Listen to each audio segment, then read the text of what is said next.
Dios nos bendiga, hermanos, al cierre de las horas del sábado. Un poco más se pone el sol, y antes tener un estudio de la palabra que nos edifique, nos fortalezca, que ayude a nuestro espíritu, a nuestro amo, a nuestro Señor, que todo lo que tengamos para Él sea para su servicio.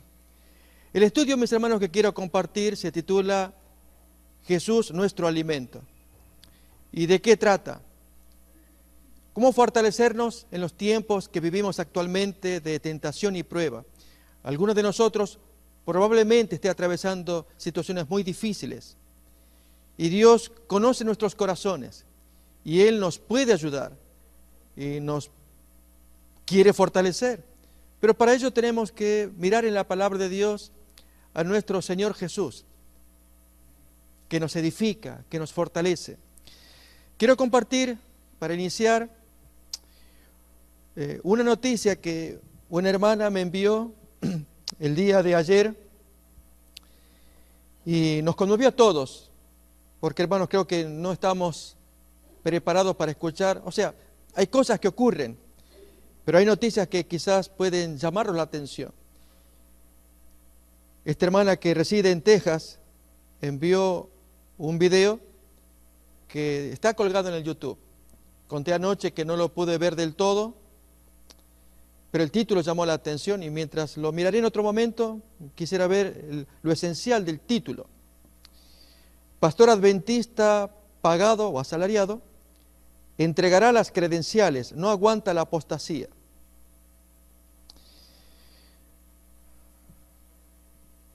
Puedo entender a ese pastor. Lo que, mis hermanos, yo quisiera decirles es, cuando perdemos de vista a Jesús y su presión, sus tentaciones, cómo Él enfrentó sus luchas, y perdemos de vista esto, se produce esta noticia que acabamos de leer. No es extraño. Y se va a producir con otros hermanos más que pierden de vista al Maestro. Abrimos Juan capítulo 6. Jesús sufrió tentación similar. Y recordemos, el objetivo de este estudio es extraer de la palabra de Dios la enseñanza. Y especialmente lo siguiente, hermanos, un mapa para que no estemos desorientados.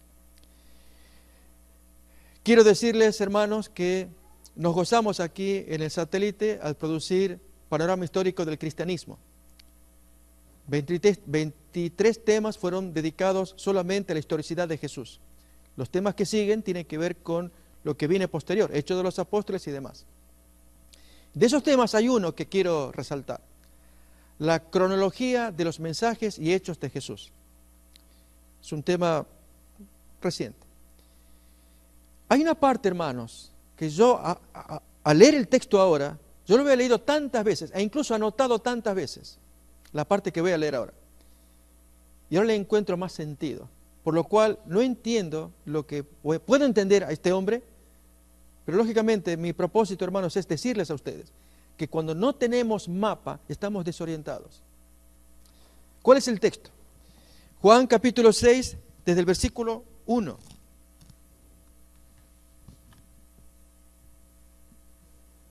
Después de esto, Jesús fue al otro lado del mar de Galilea, el de Tiberias. Y le seguía gran multitud porque veían las señales que hacía en los enfermos. Entonces subió Jesús a un monte y se sentó allí con sus discípulos. Y esta es la parte clave, que, hermanos, lo vamos a leer y no le encontramos sentido. Estaba cerca la Pascua, la fiesta de los judíos. ¿Qué tiene de clave eso? Mis queridos hermanos, la historia que vamos a estudiar presenta una tremenda tentación que Jesús sufrió. Conocemos la historia. Lo querían coronar rey, Él vino para eso, pero se resistió a la tentación porque conocía un mapa. Complétenme la frase, hermanos. ¿Qué mapa conocía el Señor? Ok, es correcto, la palabra de Dios, pero denme más precisiones. Den precisiones para que los hermanos que oigan digan, ¿a qué se refiere este pastor? Ya di la clave del mapa. Versículo 4. estaba cerca la Pascua, la fiesta de los judíos. Plan de la redención. Falta más todavía, hermano. A ver, ¿qué otra? A ver. Profecía, muy bien, ahí estamos bien orientados. Profecía. ¿Qué más, hermanos? Por eso dije yo que en esta serie de la historicidad de Jesús se pone bonita porque se dan todas las pistas necesarias para que el Evangelio sea rico. Muy bien, dijimos profecía. ¿Qué más, hermanos? Hurguemos más para no caer en tentación, porque descubrimos un mapa.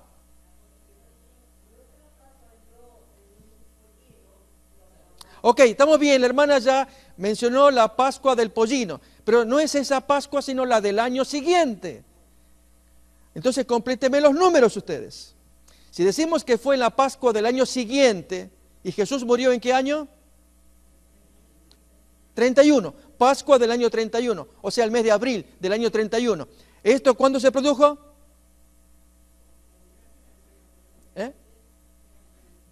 Dije hace rato, ¿qué tiempo se produjo? Ustedes dirán, qué aburrido, hermanos. Van a ver que teniendo el mapa, uno no se extravía en un viaje largo. Hay hermanos que viajan en su viaje adventista o cristiano por décadas y a último momento se caen, se aburrieron del viaje. ¿A quién le pasó esto? A un rey de nombre Asa. Él gobernó 41 años, de los cuales los 36, cuenta el texto bíblico, los 36 primeros fueron perfectos a la vista de Dios. Algo le pasó en el año 36 en adelante que el hombre se vino abajo. ¿De qué le sirvió manejar en su ruta 36 años su pureza, su rectitud, nombrada tanto en Reyes como en Crónicas, y en los años siguientes cayó mal? Se olvidó el mapa, lo perdió de vista. Así también, hermanos, vengo al mapa de Jesús. Si Jesús murió en la Pascua del año 31, esta Pascua es la del año anterior. ¿Qué año es entonces? 30. Ok, entonces en abril del año 30 se produce este hecho. La profecía, y alguien dijo la palabra profecía. ¿De qué profecía estamos hablando? ¿Qué? ¿La?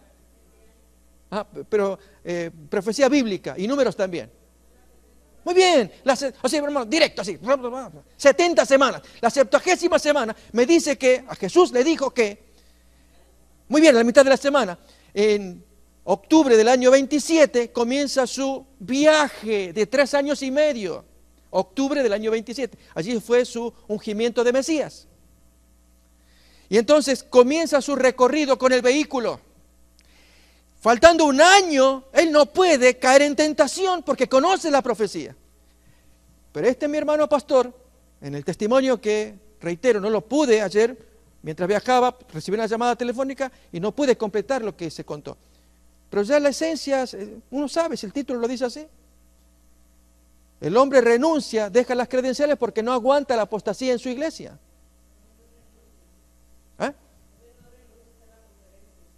Ok. El asunto es que, estando o no en la conferencia, esa actitud.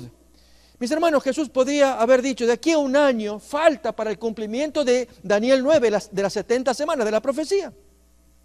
Qué importante es conocer la profecía, los movimientos proféticos. En el caso de Jesús, e incluso él dice en Lucas, le dijeron los fariseos, he aquí Herodes te quiere matar, vete de acá. ¿Alguien recuerda cómo respondió?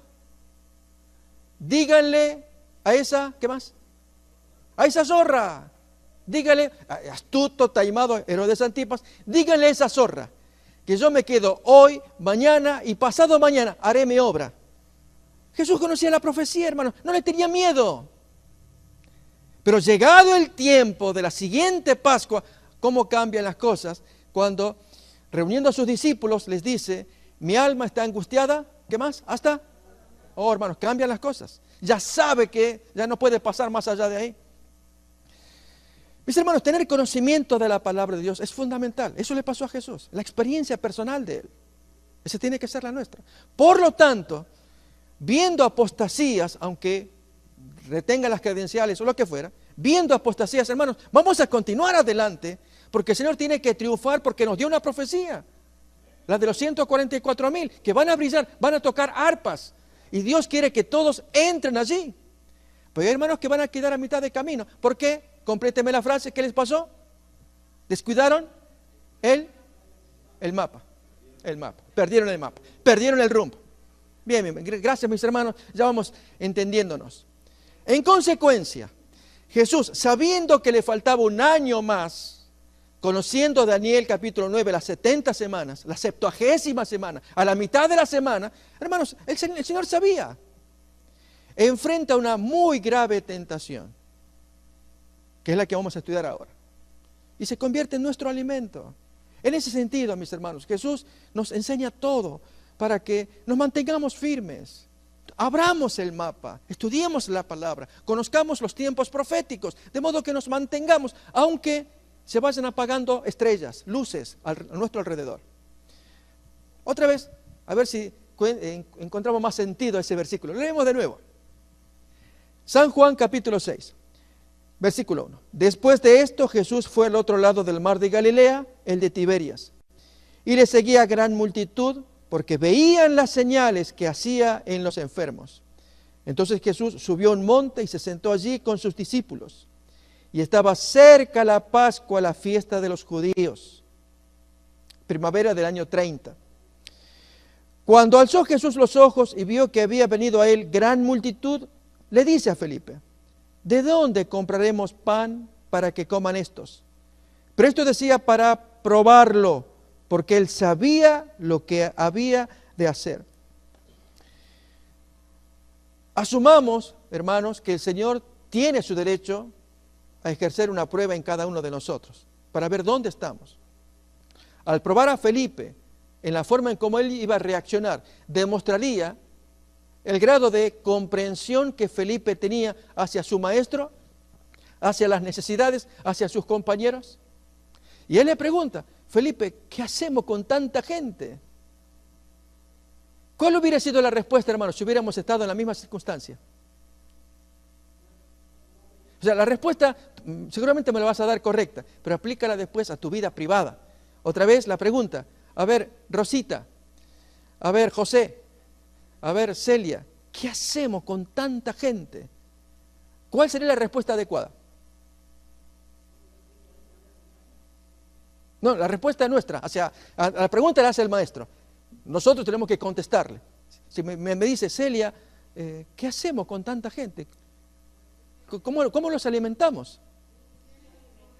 Muy bien.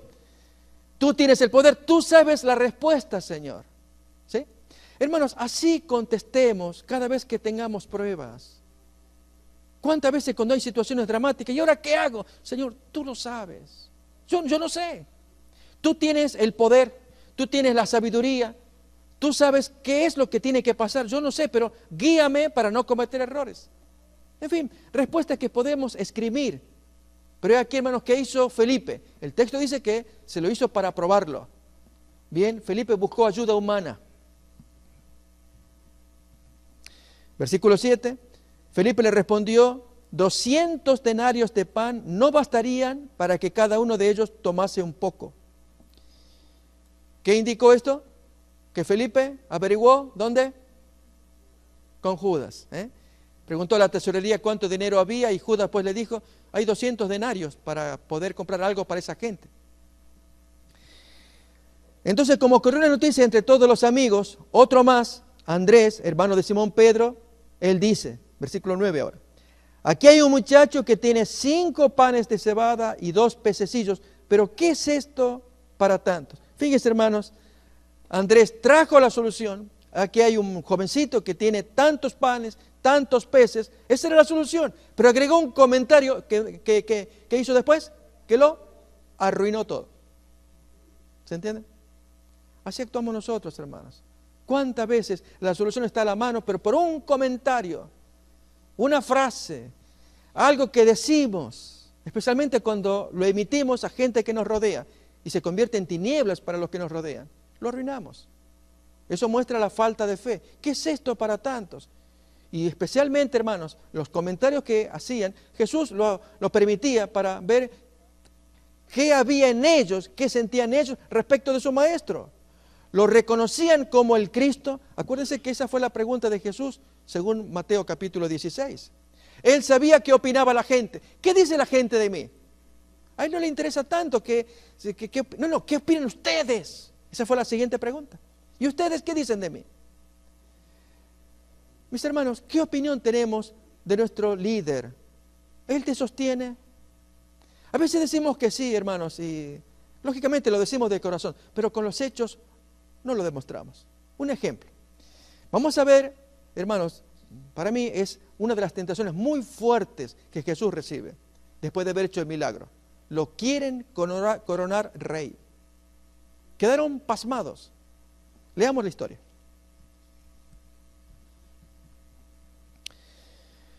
Versículo 10, Jesús entonces les dice, haced recostar la gente.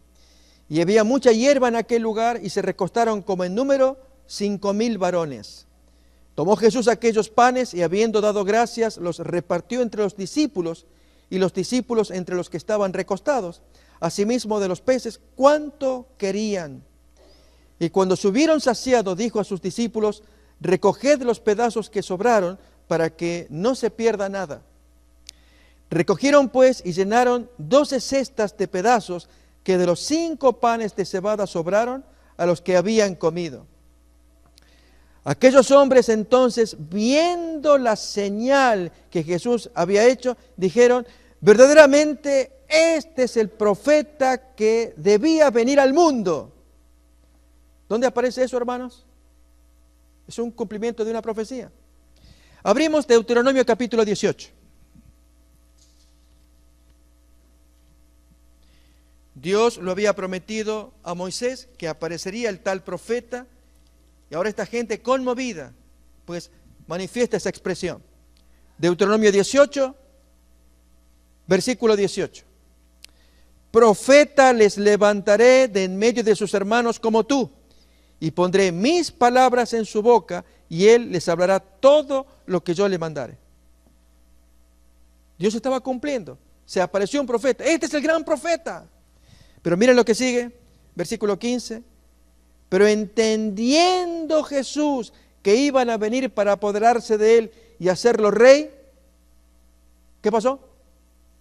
¿Qué dice el texto? Volvió a retirarse al monte él solo. ¿Para qué, hermanos? ¿Para qué se fue allí?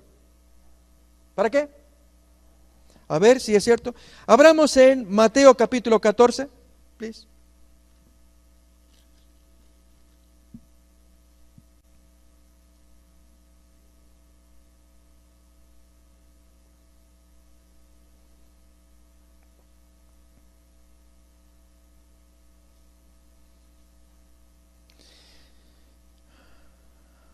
Versículo 22.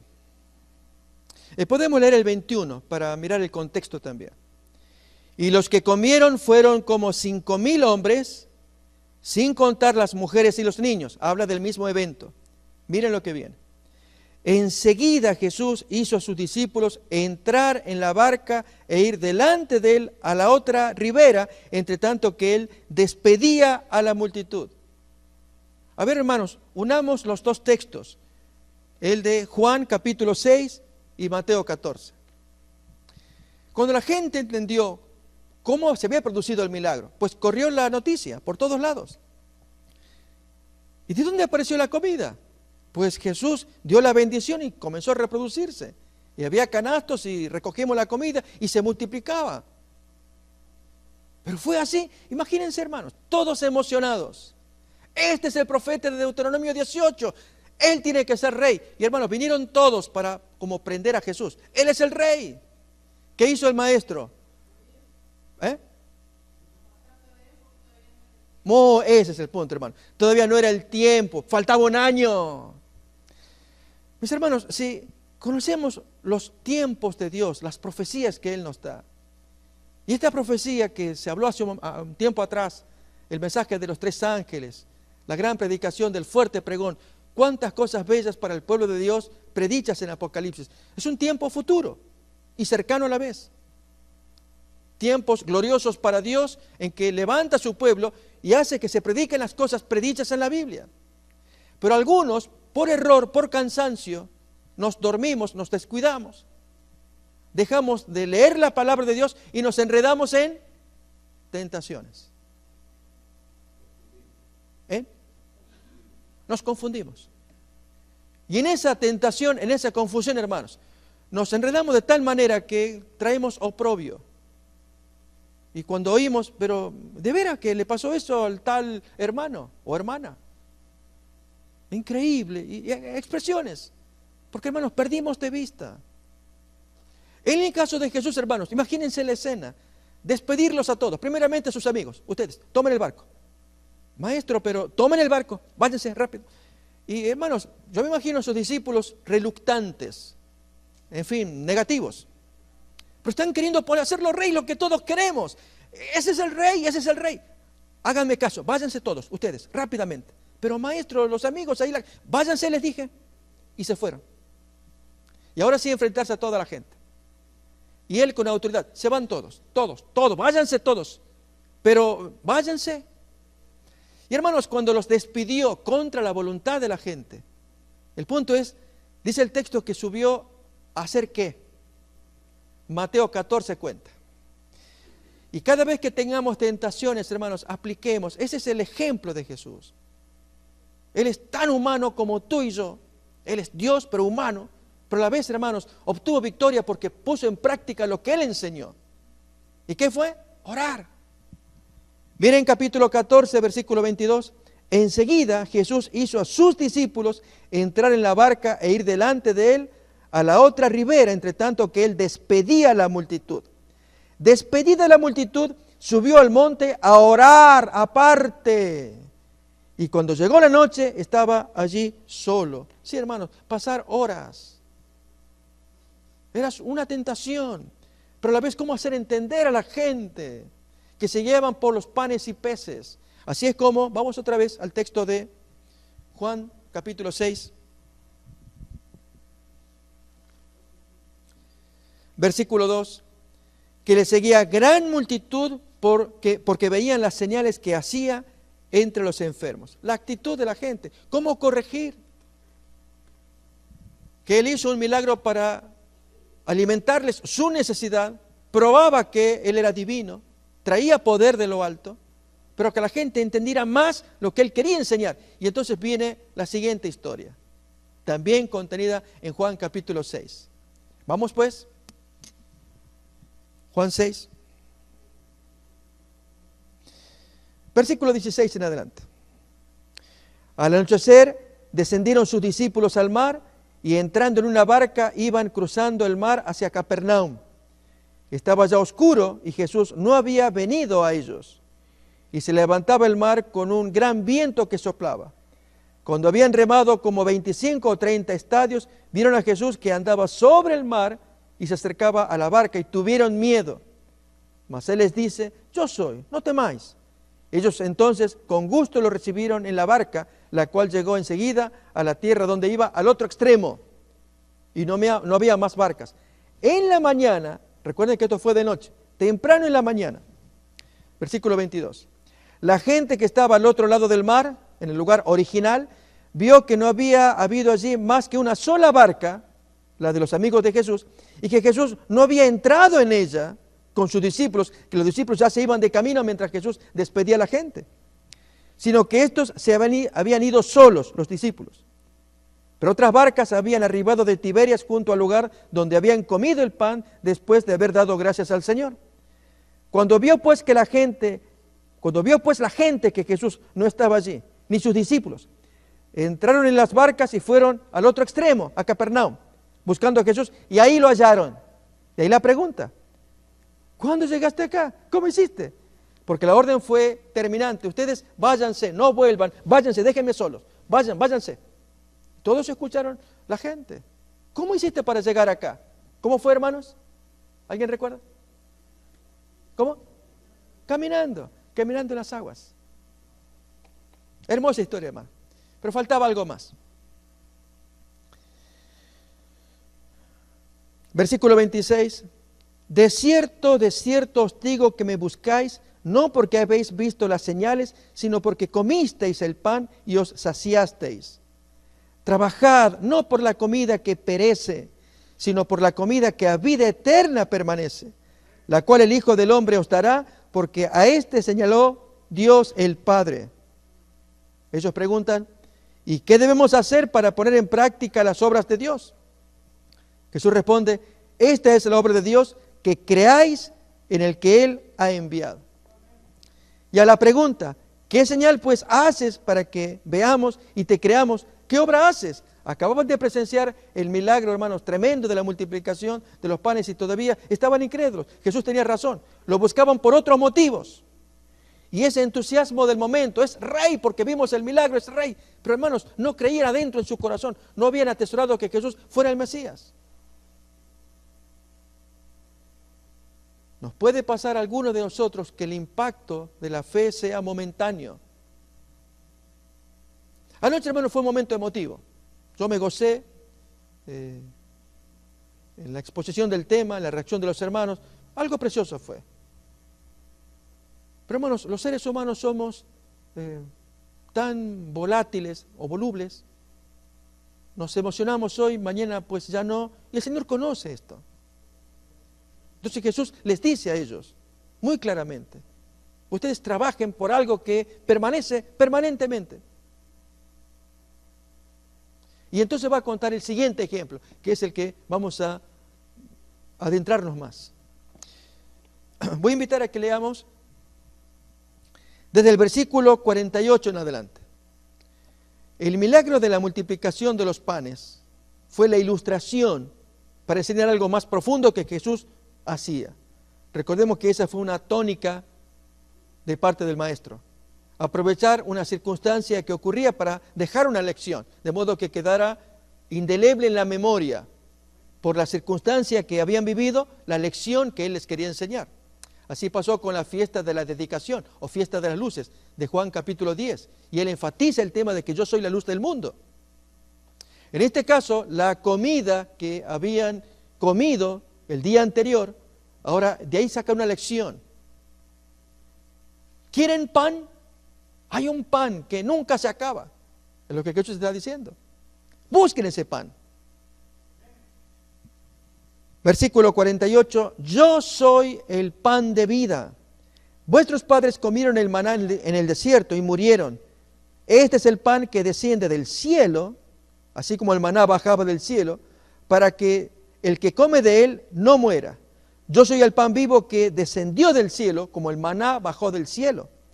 Si alguno comiere de este pan, vivirá para siempre, no como los antiguos que comían el maná y morían. Y el pan que yo daré es mi carne, la cual yo daré por la vida del mundo. Y ahí, hermanos, comienzan los problemas. ¿Alguien recuerda lo que pasó el 13 de octubre de 1972? Pastor, que tantas cosas que pasan en el mundo, con fecha, nombre. Sí, hermanos, inmediatamente el accidente aéreo de aquellos jugadores uruguayos en la cordillera de los Andes camino a Chile. Dejaban Mendoza, se metían en la cordillera y allí el avión que tocó uno de los riscos y de los 40 pasajeros, 5 tripulantes, pues se estrella el avión. Comienzan a fallecer personas. Duró 72 días la supervivencia de los 16 que sobrevivieron de los 45 en total. Y sobrevivieron los 16 comiendo carne humana en los 72 días de supervivencia. Famoso caso de los sobrevivientes de los Andes.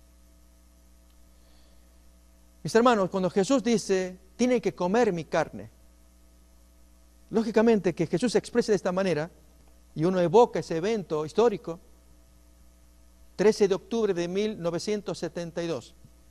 Miremos la reacción de esta gente. Versículo 52. Entonces los judíos contendían entre sí, diciendo, ¿cómo puede darnos a comer su carne? ¿Qué es esto? Hermano, Jesús no pide disculpas porque es bien enfático. Y si es enfático, hermanos, es porque hay algo detrás de esas palabras. Y eso es lo que queremos estudiar. Él no va a decir, no, miren, ustedes me malinterpretan, lo que yo quiero decir no es así. Él insiste más. ¿Qué les ofende que coman mi carne? También les digo, coman mi sangre. ¿Qué es esto? Y coman mis huesos. Y hermano, va a ir creciendo. porque el mensaje profundo va a estar en cierta parte de ese discurso. ¿Leemos?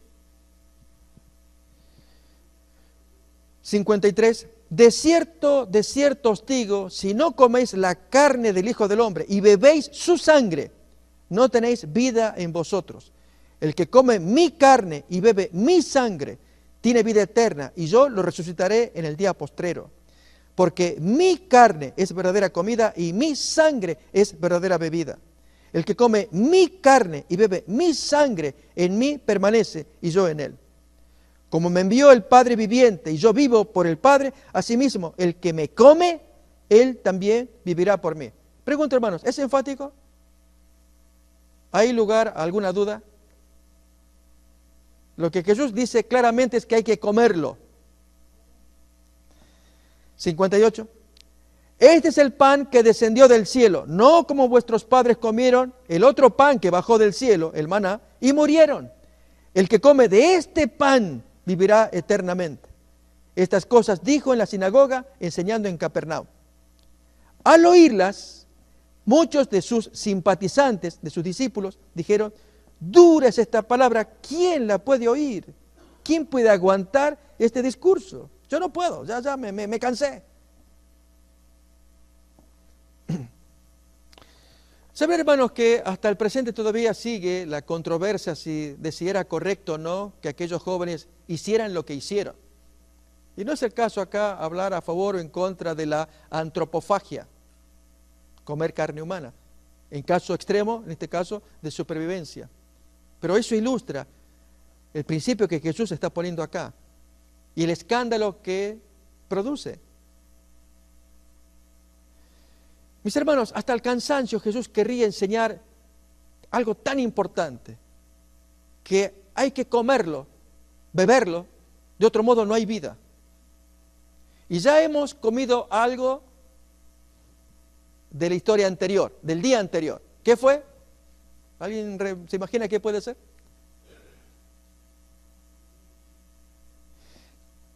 Comer la carne, beber la sangre. Jesús enseña esto. Ya estuvimos viendo, practicando en lo que pasó el día anterior. ¿Y qué fue? ¿Qué cosa? Ok, la hermana dice la alimentación de los 15.000, sin contar mujeres y niños, en total posiblemente eran de 10.000 a 15.000 personas. Como lo que es comer carne y beber sangre de Jesús.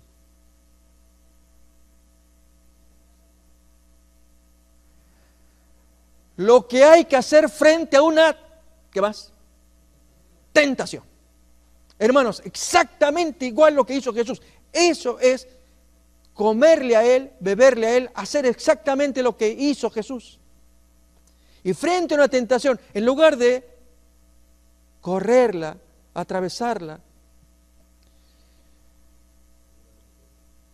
me había llegado, hermanos, la noticia de cierto escándalo en alguna parte del distrito, y entonces cuando voy a conversar con lo que pasó, estaba implicada una jovencita de 16 años. Y ella explicó la situación. Pastor, es cierto, yo trabajo para esta familia, la joven adventista, trabajo para esta familia, y la esposa pues había salido a hacer compras. Y el esposo estaba presente. En un momento pues yo haciendo la limpieza noto que él cerró la puerta de la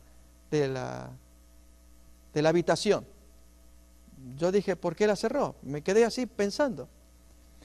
Y en eso el hombre pues se acercó de un modo que también me despertaba temor, de modo seductor. Ella 16 años.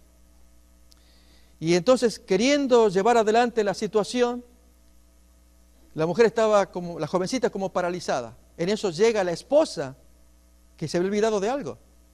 Y entonces cuando intenta abrir la puerta, pues trabada con llave. Y toca, ¿qué pasa acá? ¡Abre!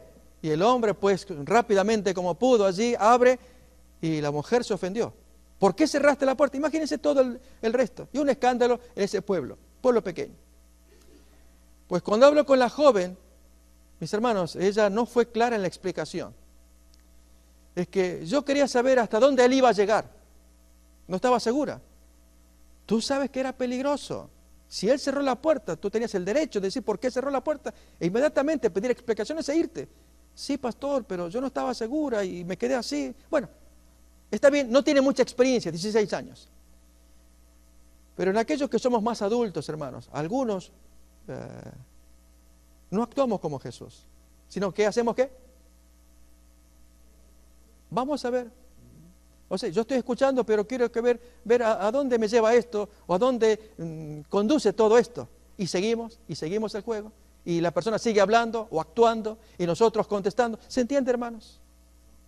Eso no es comer la carne y la sangre de Jesús. Es comer otro tipo de elemento por el cual caemos en tentación. Inmediatamente, hermanos, en la tentación de Jesús, Él huyó, despidió a la gente, váyanse, y se fue al monte a orar y pedirle al Señor todo el poder, la sabiduría, la fuerza para seguir en ese ministerio del año que le quedaba por delante. Porque ahora vamos a ver lo que significa realmente comer la carne y la sangre de Jesús. ¿Avanzamos? Habíamos leído el versículo 60. Al oírlas, estas palabras, muchos de sus discípulos o simpatizantes dijeron, dura es esta palabra, ¿quién la puede oír? Sabiendo Jesús en sí mismo que sus discípulos murmuraban de esto, les dijo, no son los 12, son los otros simpatizantes. Porque luego se ve cuando les pregunta a los 12, ¿esto os ofende? Pues ¿qué si vierais al Hijo del Hombre subir a donde estaba primero? O sea, levitar. De hecho, hermanos, hay casos de levitación que asombran. O son ilusiones ópticas o un poder demoníaco. No es normal que una persona suba y esté flotando en el aire, como pasa con cierto caso de Japón. Y el individuo pues camina y la gente mira y es una cosa tremenda. ¿Qué sería si ustedes vieran? Les ofendería demasiado. Pregunto, hermanos, ¿cuándo ocurrió eso que Jesús se levantó, levitó? ¿Qué pasó? ¿Alguien se acuerda? En la ascensión.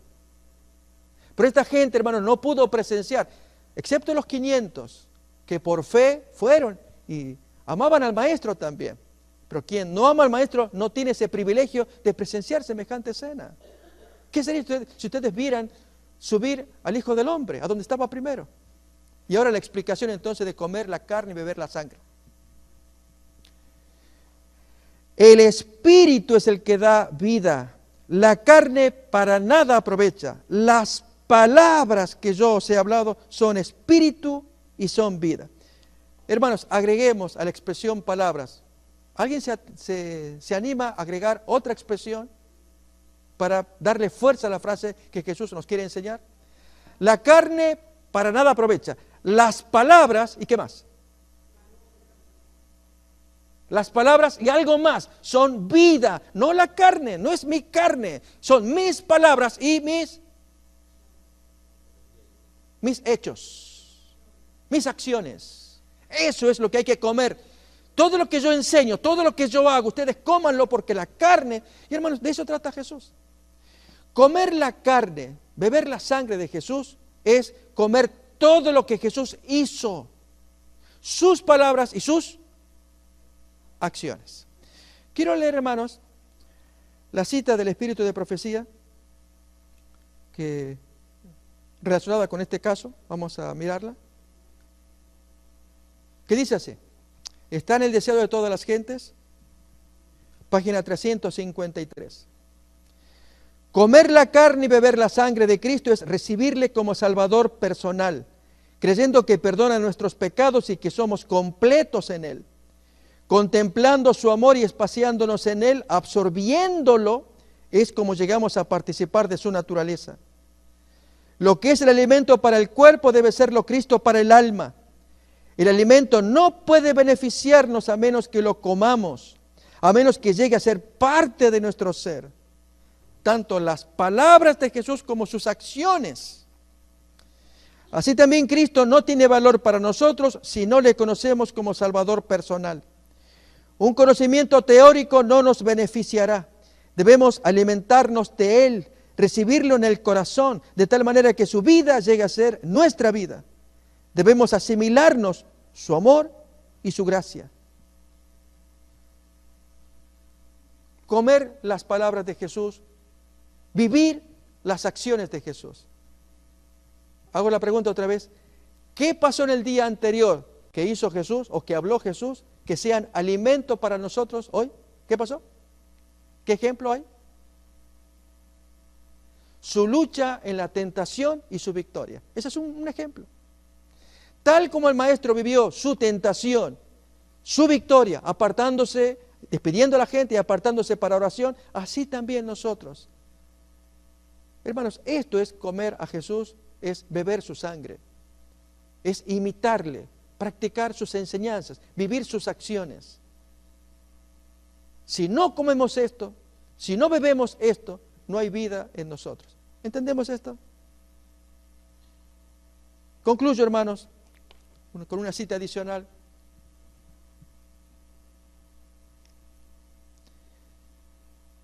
Tan plenamente estaba Jesús entregado a la voluntad de Dios que solo el Padre aparecía en su vida. Aunque tentado en todos los puntos como nosotros, se destacó ante el mundo sin llevar mancha alguna del mal que le rodeaba. Así también hemos de vencer nosotros como Cristo venció. ¿Somos seguidores de Cristo? Miren las preguntas que comienza a hacer. Entonces todo lo que está escrito acerca de la vida espiritual está escrito para nosotros. Y podemos alcanzarlo uniéndonos a Jesús. ¿Languidece nuestro celo? ¿Se ha enfriado nuestro primer amor? Aceptemos otra vez el amor que nos ofrece Cristo. Comamos de su carne, bebamos de su sangre y llegaremos a ser uno con el Padre y con el Hijo. Hagamos un pacto, mis hermanos, ahora en este tiempo en que ya el sol se está para poner. Hagamos una decisión y es comer la carne, beber la sangre del Hijo de Dios mediante el estudio de su palabra diariamente y el ejercer las mismas acciones que Él hizo. Vimos una, enfrentar la tentación como Él lo hizo. Al mirar cada hecho de la historia de Jesús, y en este caso que se habló de la Pascua que estaba cerca y faltaba la otra, la última, Él conocía la profecía bíblica, así tiene que pasar con nosotros. Y al estudiar la palabra, al conocer la profecía, los movimientos de la profecía, podemos estar seguros que Dios ama a su pueblo, le da conocimiento, le da poder para que avance día a día, mes a mes. Aunque el enemigo haga sus movimientos, los nuestros son más importantes a la vista de Dios. Y aunque, hermanos, escuchamos, y es cierto, estremece pensar los movimientos que hace el actual presidente, desafiando lo que la Constitución pues tiene acá para este país. Y nos puede estremecer, hermanos. Yo les invito a que invirtamos la carga. Que el enemigo se estremezca. ¿Por qué? A ver, complétenme. ¿Cómo el enemigo se estremece? Él nos estremece a nosotros por los movimientos que se están produciendo. Pero el enemigo, ¿cuándo se estremece? Fuerte, hermanos. Cuando oramos, ¿qué más? Cuando estudiamos la palabra, ¿qué más, hermanos? Que se estremezca el enemigo, no nosotros. De veras, hermanos, el hermano Elvio trajo el informe y algunos no lo conocíamos. Y miramos, wow, wow, y entonces ya, wow, wow, y que haya un despertar. No, hermanos, es al revés. Que el enemigo tiemble cuando su pueblo se une a orar, se une a leer la Biblia. Cuando decidimos, hermanos, hacer grupos pequeños para leer la Biblia, no lo estamos haciendo. Cuando apartamos un tiempo diariamente, si nos cuesta solos, busquemos compañeros. Para eso es el grupo pequeño, aunque sea de 2. Y juntos ahí estudiar la profecía, como lo hacía Jesús. Y orar, y tomar los escritos del Espíritu de la profecía y leerlos también.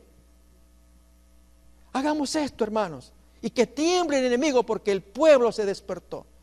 ¿No les parece que es mejor opción? ¿No estamos de acuerdo? Vengan, hermanos, vamos a tener una oración. Yo voy a invitar a que nos pongamos en pie. Vengamos aquí adelante. Esta es una oración de reconsagración. Momentos más, todavía falta que el sábado se ponga, se termine el día del Señor. Pero pero que nosotros aquí unidos vamos a reforzarnos en lo que es unirnos en oración y enfrentar las tentaciones como lo hizo Jesús. Comer la carne y beber la sangre, consejo que nos da Jesús. La victoria es del pueblo de Dios. Jesús lo prometió. Que sirvan los avisos que hace el enemigo. Los estrategas de la profecía nos ayudan e ilustran y nos enseñan. Y está bien, hermanos. Pero más que eso, es que nosotros nos despertemos. Eso es más importante en este tiempo. Oh, hermanos, si el enemigo ve a su pueblo que se pone a orar, a leer la palabra, a cambiar su estilo de vida, el enemigo tiembla, sabe que no puede vencer al pueblo de Dios, que está unido. Y ese es el objetivo, hermanos, que el enemigo tiemble, para que entonces nosotros, al haber un despertar, que se contagie a otros hermanos. Así, hermanos, Dios cumple su voluntad y Jesús viene pronto. ¿Sí? ¿Estamos de acuerdo? Bien, hermanos, gracias por venir. Vamos a arrodillarnos todos, pedimos la bendición del Señor.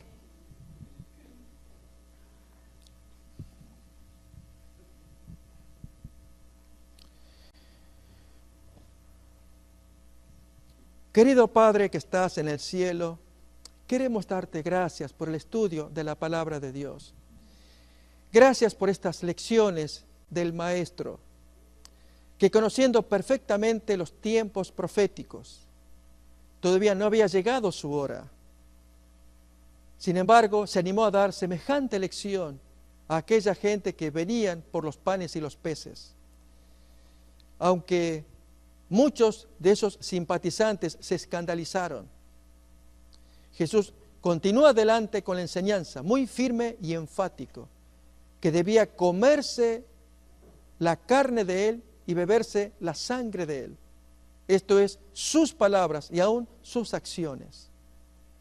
Oh querido Padre, pedimos tu bendición para que el Espíritu Santo produzca el avivamiento anhelado en el pueblo de Dios, para que haya un despertar en nuestros corazones y un profundo deseo de volcarnos a la palabra, de estudiarla más asiduamente, de orar más fervorosamente, de reunirnos como hermanos para que haya santa conversación, búsqueda genuina de la voluntad del Señor, para que nuestros servicios y acciones sean agradables a la vista de Dios, y así el enemigo tiemble al ver que su pueblo, que el pueblo de Dios se ha unido seriamente. Oh querido Padre, confiamos en tu dirección. Tú eres el capitán de esta hueste. Y aunque el enemigo haga lo que haga, el movimiento que haga, que puede sorprender al mundo, aún confundirlo, en nuestro caso solamente nos hace ver que tenemos un capitán superior, que reordena sus fuerzas y que con la palabra de Dios, guía segura, mapa infalible, podemos avanzar confiados en que Dios ama a su pueblo y le dará el poder necesario para enfrentar las tinieblas. Oh querido Padre, bendícenos a todos los que estamos aquí, que nos hemos arrodillado. Bendice a los hermanos en la distancia. Pedimos tu bendición, la del Espíritu Santo, y lo agradecemos en el nombre de Jesús. Amén. Amén.